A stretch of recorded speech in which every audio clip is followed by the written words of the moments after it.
Hello and welcome back to scenario number 6, the final scenario of the Earth-Romulan War. This one is called the Wrath of Zon, so kind of a spoof of the Wrath of Khan. We did do the Wrath of Khan in our triple play event last, and quite popular, so we're bringing it back, reusing the asset of the built-in board for it, which you can select. So if we're on the setup map, you can just click previous map again, and that will bring you to the Wrath of Zon or Wrath of Khan nebula map for your setup. The setup for this one is slightly different in that the Romulans will be deploying inside the nebula and the Federation will be deploying on the outside of the nebula. So So when we built the map last time, we didn't need to define setup areas because everyone would set up in open space. But in this one, what did you do there, Nick, with that yellow line? So yeah, just to try and make it easy, I put a range ruler on the other end of the board, and again using the draw tool, which is F2 or the top left, I just selected a line, did it in yellow, and I just drew it from the range 1 all the way along to the line. It was yeah, basically I'll Okay. just quickly demonstrate. So yeah, just a line going along range 1. At that point, yeah, as a Romulan, you can now deploy your fleet at range 1 inside the nebula. Yeah, so the idea of this scenario is the Romulan fleet is hiding in the nebula and the Federation is trying to smoke them out. But really, it's just you're just playing attack wing with the special rules here. It's not like the goals are asymmetrical or anything. There's no planets or obstacles or Tholians or anything like that. It's just your two fleets. But as you can see, the Fed fleet has to set up in what's called open space outside of the nebula, and the Romulans set up inside. We did simplify the rules for Wrath of Zon rather than Wrath of Khan because it was kind of complicated how it would work with secondary weapons and rebound damage and all that weird stuff. Yeah. But basically, there's lots of things you cannot do in the nebula. You can't scan, you can't have shields, you can't target lock, you can't cloak. But on the other hand, everybody who's in there can echo, even if you're not a cloaking ship or if you don't have the echo uh, action on your action bar. So And that's based on how big a move you did. So what do you have in there? Is that so one of your Aries? if I do so it's basically what you're going to be doing is rounding up to 4. So if I do a 1 forwards, then I can do a sensor echo action using a 1, 2, or 3 maneuver template at this point. So I could still only use a 1 if I want, but I could go all the way up to 3 if I really want to sensor echo. So going slow can have some really... I ran 2 Borg spheres for this last time, and sensor echoing 2 Borg spheres, That must have 3 been fun. sensor echo. That was really fun. So, however, if I do a 3 forwards, for example, then I can still sensor echo because I'm rounding up, but I can only use the 1 template, not the 2, not the 3. And of course, it's pretty obvious at this point, but if you've done a 4 forwards or 4 bank or anything like that, anything beyond 4, you will not be able to use the sensor echo. That's right. And it's not like you can still do it because you're a Romulan or something. If you're a scimitar and you do a 6 straight, you're not cloaked in there. You can't be cloaked in there, so you're not going to be able to do an echo of any sort if you move or faster. And it's not just straights. I think you said that. If you were to do a 2 turn or something, you add up to 4, so you can either do a 2 or a 1 echo on top of that as your action. Yeah, so for example, I can do a hard 2 if I want, and now I can also then do a 2 echo. So it does Right. present some very cool maneuvering options for both fleets. However, we have ruled for the Romulans with their new Romulan cloaking device, haven't we? Yeah. So basically, the rule is yes, you can do what you want with that Romulan cloaking device. You're still subject to the special add up to four thing. So if my Romulan scientist, or if Laris there does a two bank as his maneuver, that's a two. So to get up to four, you can do at most a two echo.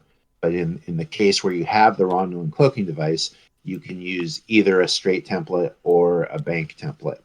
So if I were to do a one straight or something, I could actually do a three bank echo, which is something you normally cannot do. But we have special rules written for this scenario that allow that. So Romulans, it's going to get pretty crazy in there. They Yeah, lose a lot of their cloaking tricks, but at least they can make use of their cloaking device. And the other thing, just to point out here, is for the triple play event, we had a whole lot of cards that you were not allowed to bring. We had the existing ban list, and we added some other stuff on there, like hidden explosives and cloak mines. But we do not have those restrictions here. So yes, you can bring cloaked mines, and they work like just about like normal cloak mines. Yeah, I guess I felt like I talked about a lot of things that are true about the nebula, but there's still important stuff to talk about. Um, one of them is you can only attack at range one. You cannot do an attack with an enemy ship outside of range one from you. So all the combat, and again, everything we're saying here is when you're in the nebula. If you're out in open space, it's mostly regular attacking rules. yeah. Okay, so let's just hypothetical here. You've placed your minefield token here. I have an Airy class here and a Saber class here. Um, do they both trigger that minefield? The answer is no. One of the things we haven't talked about is you can't do stuff across the boundary. You can't target lock someone. You can't attack someone. Yeah, even if it was, yeah, right, just like that. These two ships cannot interact with each other when they're across the boundary from each other. If something overlaps the boundary, it's like it's in the nebula. So let's just talk about this example here. If your two enemy ships were going past the cloak mines, this one's fine because it cannot be affected by ships, cards, or tokens that are on the other side of the boundary. And it doesn't matter whether it's this or this. Either way, it's in the nebula, and this one's in open space. Okay, so So even if the minefield is that much in the nebula, it's still classed that's as right. in the nebula, so the Saber can fly over it absolutely fine. That's that's right. That's right.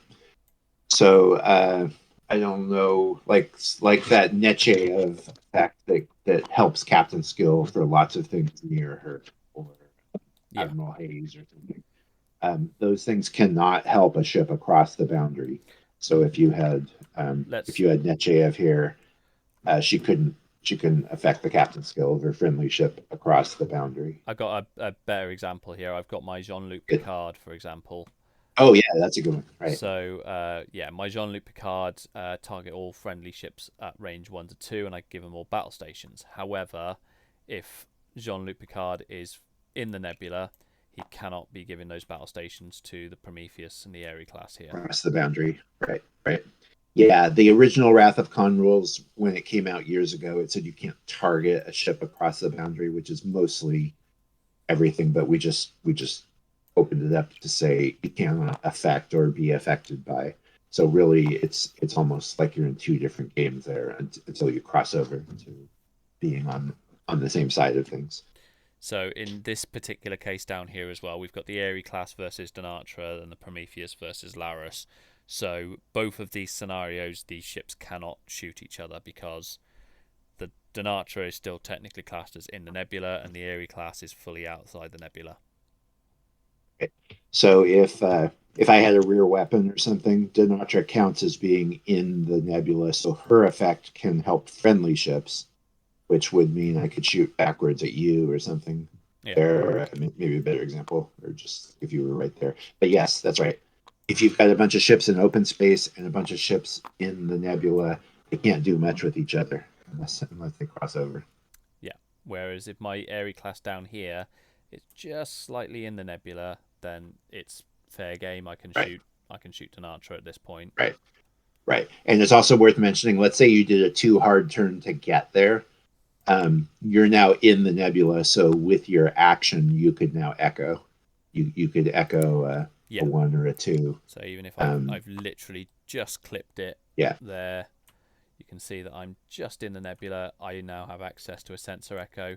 I suppose I could theoretically use that to sensor echo left here. yeah, that's right. I would then be back out of the nebula, but because I was briefly in the nebula, I could sensor echo. Right. So let's say you're really trying to avoid. Oh no! It's when you take. Yeah, it's when where you are when you take the action. So if we were heading at each other and you really wanted to avoid combat with me, if I moved first and then let's just say you did a two straight, you could choose to get out of any danger from me by looking and either echoing to stay, either staying in the nebula or echoing back out based on whether I was in the nebula or not. So Yeah, yeah, that's right. yeah. So I'd echo out, and then now I'm safe. Yeah. Um, One other yeah, one other thing, or there's always more than one other thing with these rules. If there's a bump, so let's say that I bumped you when any of us is in the nebula. As you can remember from various things in real Star Trek, it's dangerous to bump in the nebula because no one has shields. So basically, what happens is each ship is potentially taking damage from that, not just losing your action, but taking damage. So we would roll two red dice, and you'd roll them once, and everyone involved in the collision would take whatever damage shows up from there. so both ships take Yeah, 1 damage each to their hull. take one damage. That's right. And because we're in the nebula, neither of us could possibly have shields up right now, and so that would be hull damage. That's right. Yeah, I don't know if we mentioned secondary weapons. That it was complicated last time about what happens when you attack with a secondary weapon, but basically you cannot attack with a secondary weapon when you're in the nebula.